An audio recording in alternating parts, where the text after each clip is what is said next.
So today, I just want to stand up because I'm excited about what I'm going to share today, and it's hard for me to sit still. So I'm going to stand up and just share from my heart, which is kind of scary sometimes because I can talk all day long about the Lord and what He's given me. I think where I find the most passion in life and where He has changed me personally so much over the past 5, 6, 7 years, I guess now. But it has to do with this. I never saw this before, and I don't know how I didn't. And I may be the only one that hasn't seen it before and put it all together.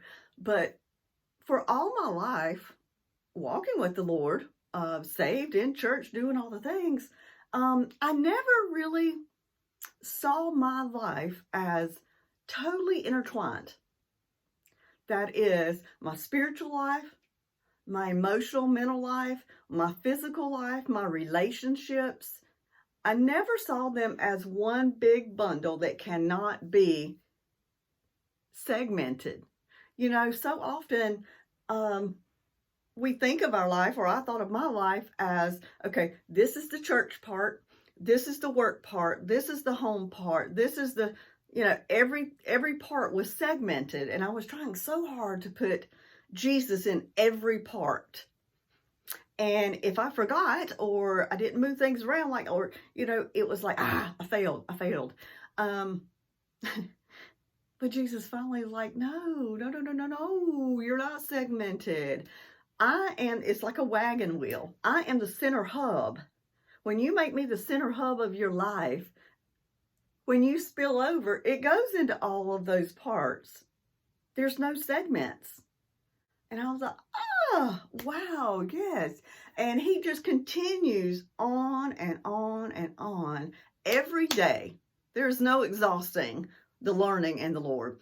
He continues to show me every day how my emotional life, my mind, my spiritual life, my soul, my heart, and my physical body are so combined that I cannot now, after He's taught me this, I cannot ignore the physical when I'm talking about the spiritual, or I cannot ignore the spiritual when I'm talking about the emotional. They are me. They are me. They are not parts of me. They are me. And they all work together. And what He has really shown me in so many ways, and it's just like, how did I not see this? How did I not know this before? How did I never connect these things? But I'll just take, for example, I have struggled with chronic pain and chronic fatigue, what they call fibromyalgia. A lot of doctors call it a lot of different things, but it's just craziness. And I've had it most of my adult life, and probably from 19, 20 years old. I know now. But I have prayed and prayed and prayed and prayed constantly. God, please just heal me. God, please take this pain away from me. Look at what all I could do for you if I didn't live with pain. Look at how my mind would be more focused on faith and how strong I am in you if I didn't have to deal with the pain and the discouragement that comes with that pain every day. And I am at my healthiest point I've ever been right now. I will praise the Lord for that. But here's what He began to show me years ago. He's like, look, I have given you instructions. I have shown you the way to go through my word, through things I'm showing you, and just the knowledge and the wisdom from other people, bringing other people into your path. Okay, here's the thing. I can pray for the rest of my life for God to heal me of all of this pain I deal with. And He can. He could do it just like that. I know He can. I 100% believe that. But what if I have a part in that? What if I have a part in my own healing? And that is what I want to share a little bit about today is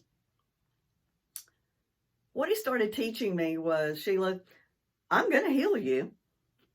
I am healing you. I am healing you in ways you don't even know. And I'm like, yeah, but I still hurt. But what he was doing was so much of the healing that needed to happen first was in my mind. And what I mean by that is so many things that I had picked up on and just taken as truth and maybe had been taught or just took up as a belief, whether it was Satan that gave me that belief that you're not enough, Sheila, you're not good enough, you'll never be a good, don't do anything till you're perfect at it. And that keeps us from everything. He needed to heal my mind, to be fixed on him, to focus on him, that everything I have is in him. And he said, until your mind's right, I mean, this is where our spiritual life is fought and won. I mean, as believers, we have the Spirit of God in us. We have angels fighting for us. We have all the power in the world. But if we don't truly believe what the Word says, and we don't truly believe that He is for us, and not just looking to strike us down when we mess up, we're never going to live into that fullness of what God has for us. So he had a lot of healing to do in my mind for me to think of myself as he does, and for me to know him as he is. That took getting in the Word. It's like, okay, so God, my mind's getting better. I know you are good, God. I know you're for me. I know you can heal me. And he's like, yeah, so what about all of those people that I brought into your life and all of that, those books you love to read, all of those things that very much interest you as far as, alternative healings and, I'm talking about natural stuff, that just fascinate you, Sheila. What about all of that? You've read enough. I've given you the wisdom to understand a lot of that stuff. So, what a part of your healing is stop eating the donuts.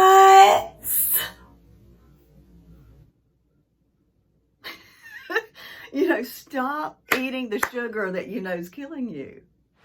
Stop conforming to the world's ways of eating all the processed food, eating all the junk food because it's convenient, it can be cheap, it can be so tasty. And what if I'm asking you to join me in your healing and trust me to give up that mess so that I can heal your body and that you can live for me longer so that you can serve me better? That's hard, people. But that's the kind of thing the Lord has been showing me. And it's in so many different ways.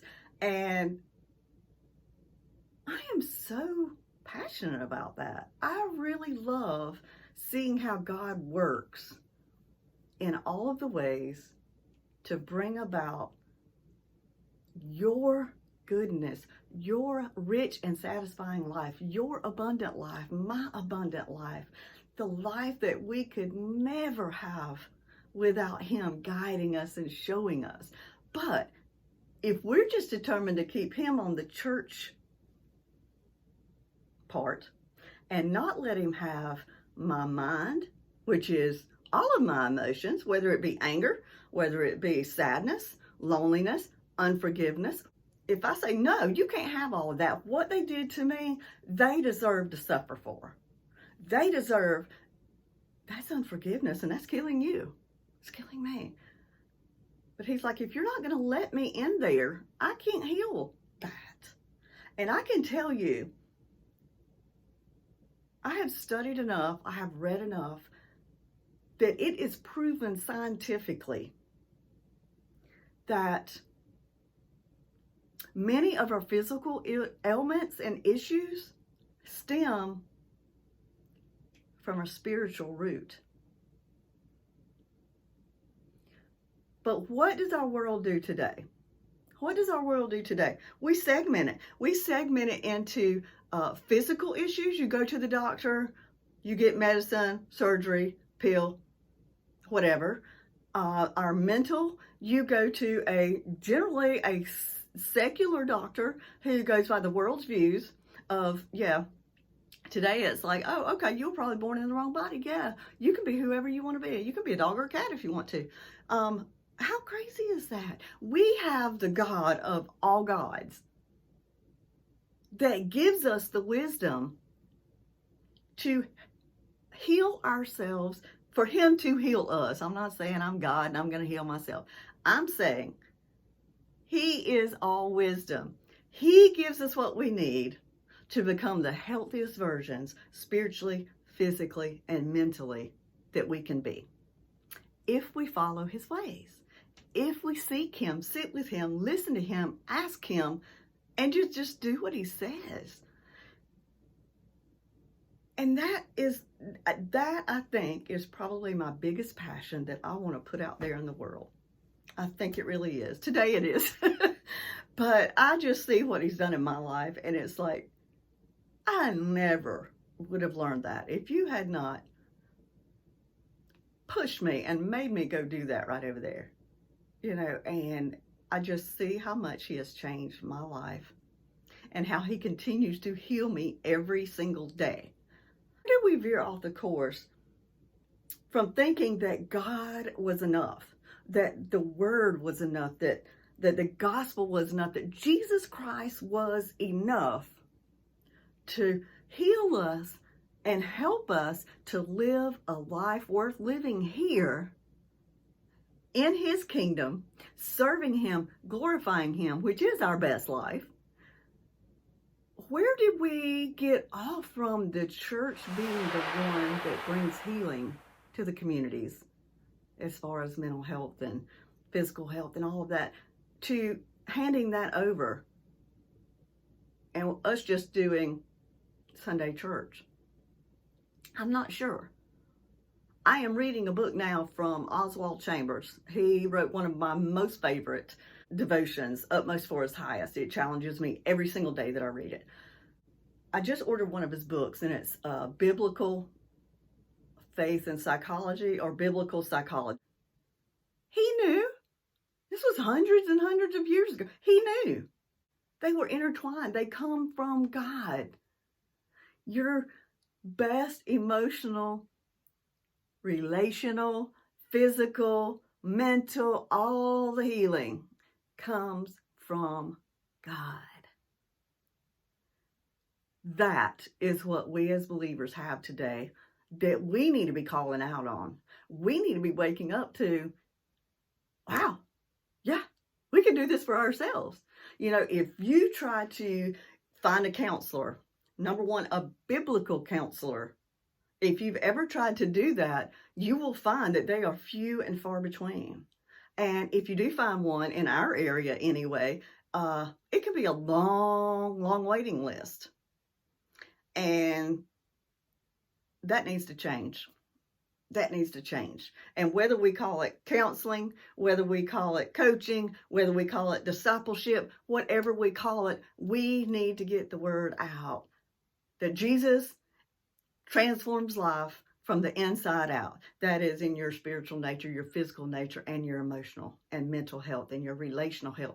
All of life changes when we come to Jesus with all of our heart, soul, and mind. The other one that just kept coming today is faith without works is dead.